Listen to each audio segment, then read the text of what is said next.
시청자 여러분 안녕하십니까? 문재인 권력이 조국을 따라서 저수지 밑으로 깊이 빠져들고 있습니다. 문재인 권력이 조국이라고 하는 브레이크 없는 눈썰매를 따라서 미끄러지고 벼랑 끝으로 향하고 있습니다. 모든 게 사필귀정입니다. 문재인은 결국 조국 임명이라고 하는 대가를 치를 것이다. 제가 얘기하는 침묵하는 다수가 절대 이것을 용서하지 않을 것이다. 이해찬은 벌써부터 두려움을 느끼고 있습니다. 그는 절대로 권력을 빼앗겨서는 안 된다는 생각이 든다라고 얘기를 했습니다. 그러나 방법이 없습니다. 제가 6번째 명기를 해놨습니다만 조국 사태와 관련해서는 탈출구가 없습니다. 틀림없이 내년 4월 총선에 대비해서 문재인 좌파 권력은 그리고 이해찬의 더불어민주당은 무리수를 둘 겁니다. 그러면 2차, 3차 무리수가 조국 사태와 겹쳐서 더욱더 이 권력을 수렁으로 잡아 끌 것입니다. 시청자 여러분, 이 모든 것은 이제 자유우파가 보수우파가 실수만 하지 않으면 커다란 결정적인 실수만 하지 않으면 모든 것이 민심 위반의 사필규정으로 나타날 것입니다. 우파는 차근차근 신중하게 개혁과 변신, 공천혁명 이런 길로 나아가야 됩니다. 첫 번째, 오늘 발표된 리얼미터 조사에서 문재인의 국정 지지도가 취임 이후 최저를 기록했습니다.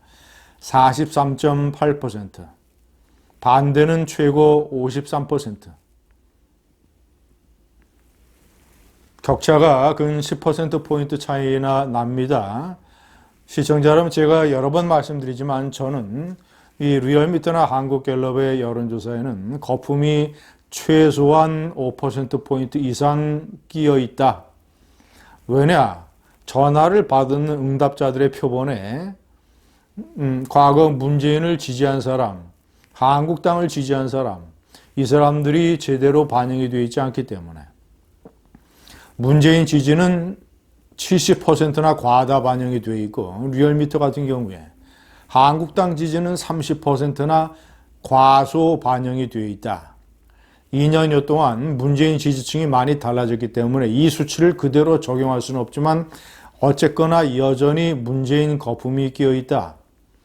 때문에 이 거품을 제거하면 국정 지지가 38%, 반대가 60%를 넘을 걸로 생각이 됩니다. 국정 지지 지금 최저치를 기록했는데 이전의 최저치는 지난 3월 달에 그 2월의 하노이 미북 회담이 결렬된 직후에 그때 기록한 것입니다. 조국 임명에 대해서 역시 잘못이 55.5%, 잘했다가 35.3%. 조국 임명에 대한 찬반이 시간이 갈수록 점점 더 벌어지고 있습니다. 왜냐? 검찰 수사에서 조국 가족의 비리가 계속 터져나오기 때문에, 그리고 조국의 거짓말이 차례차례 다 증명이 되기 때문에 찬반의 격차가 벌어질 수밖에 없습니다. 이것은 앞으로 더 벌어질 가능성이 높습니다. 정당 지지도 역시 민주당이 38.2%, 한국당이 32.1%. 3일 전 16일 11 조사에서는 한국당이 36.1%를 기록을 했습니다. 이날은 황교안 대표가 삭발을 한 날입니다. 네 번째, 민주당 의원들의 민심 불안. 얼마나 특히 수도권의 민주당 의원들이 불안을 느끼겠습니까? 조국 사태 조국의 임명에 관해서 반대를 했던, 그리고 조국을 청문회에서 날카롭게 비판을 했던 박용진 의원과 금태섭 의원. 박용진 의원은 서울의 강북구가 지역구입니다. 서민층이 밀집해 있는 대표적인 민주당 지지 지역구죠. 금태섭 의원은 서울의 강서갑입니다. 이 두 의원들이 왜 적극적으로 반대를 했겠는가? 자신들이 지역구에서 민심을 피부로 느끼기 때문입니다. 수도권 지역의 민주당 의원들의 불안은 앞으로 민주당 내의 내분으로 작용을 할지 모릅니다. 이제 조금 더 검찰 수사가 진행이 되고 조국의 비리, 특히 조국 자신에 대한 이런 칼날이 겨눠지게 된다면 이제 더욱더 이 수도권의 민주당 의원들의 동요는 심해질 것이며 이것은 당내에서 당 지도부에 대한 문제 제기로 나타날 가능성이 있습니다.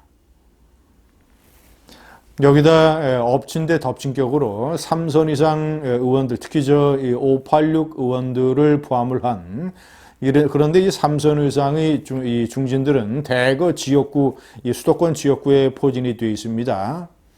자, 이 누굽니까? 인천의 송영길 의원 4선이죠.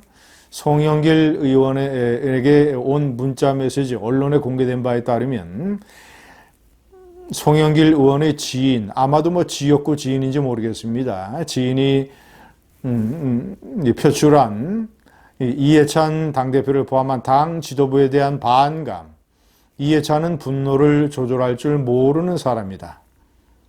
때문에 당 지도부가 분노나 감정 또는 이런 걸로 내년 4월 총선의 공천 작업을 진행할 가능성이 높다.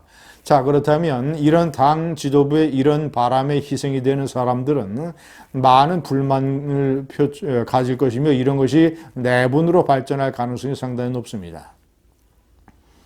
그래서 제가 패스트 트랙이 11월 달에 본회의에 상정이 된다 하더라도 본회의 통과를 민주당이 장담할 수 없다. 지역구 개편, 없어지는 지역구, 줄어드는 지역구, 여기에다가 이 3선 이상 중진들에 대한 물갈이 바람, 이런 것들, 이것이 겹쳐지게 되면 대규모의 공천 혼란이 올 가능성이 높다. 이런 진단이 가능하겠습니다. 자, 6번째, 역시 조국 사태는 탈출구가 없습니다. 조국이 사퇴한다고 해도 이제는 명분을 찾기가 대단히 어렵습니다. 온갖 말을 다 쏟아놨기 때문에. 자, 이제는 어떤 시점을 택해서 어떤 명분으로 사퇴할 것인가. 아마 문재인과 이 좌파 권력은 그것을 고민하고 있을지 모르겠습니다.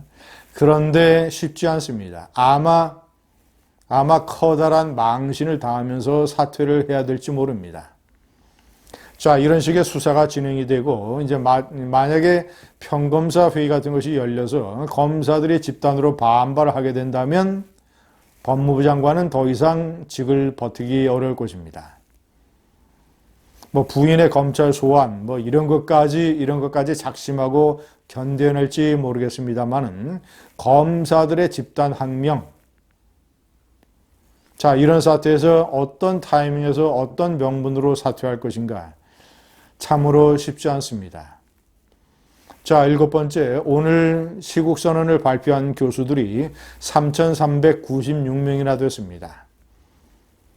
단순 비교로 따지면 최순실 사태 때의 2,234명보다 50%나 많은 것입니다. 그러나 제가 이 비교는 조심스럽게 하겠습니다. 왜냐? 시국선언 교수들에게는 전직 교수, 현직 교수, 그리고 겸임 교수까지 다 포함이 되어 있습니다. 최순실 때의 2,234명은 교수와 연구자라고 되어 있는데 어떤 범위인지 양쪽의 시국선언이 정확한 똑같은 기준으로 행해지지 않았을 가능성이 높기 때문에 제가 단순 비교는 유보하겠습니다. 그러나 역시 3,400명에 이르는 숫자는 그리고 전국의 290개 대학이 참여를 했습니다. 이것은 문재인 정권에 대한 엄청난 압박이 될 수 있습니다. 시청자 여러분 어떻습니까? 역시 사필 규정에 커다란 수레바퀴가 돌기 시작했다. 앞으로 국정 지지율은 반등할 가능성이 대단히 어렵고, 역시 이 국정감사, 그리고 이제 이 한국당이 룰레이 삭발을 차분하고 진중하게 가지고 가서 많은 효과를 거두게 된다면 자, 그리고 국정감사 때 완전히 조국 감사가 돼서 더 뭐 법무부, 법원, 검찰, 교육부 이런 데에 대한 어떤 국회의원들의 질타 그리고 새로운 사실의 폭로 더군다나 제가 8번에 명기를 해놨습니다만은 외교관의 익명 폭로 한국 외교부의 외교관이 일본의 주간 잡지 현대라는 데 익명으로 인터뷰를 해서 정말이지 놀라운 사실들을 많이 폭로를 했습니다. 아무리 합리적인 안을 가지고 가도 청와대가 강경책으로 뒤엎어버린다. 이 문재인 좌파 정권은 지소미아도 원하지 않고 사드 철수도 원하고 그리고 주한미군의 존재 자체도 원하지 않는다. 이 모든 것의 뒤에는 문정인이가 있다. 이런 식의 폭로, 이런 익명 폭로 내지는 앞으로 공개 폭로 이런 것들이 이 정권의 추락기와 맞물려서 이어질 것입니다. 감사합니다.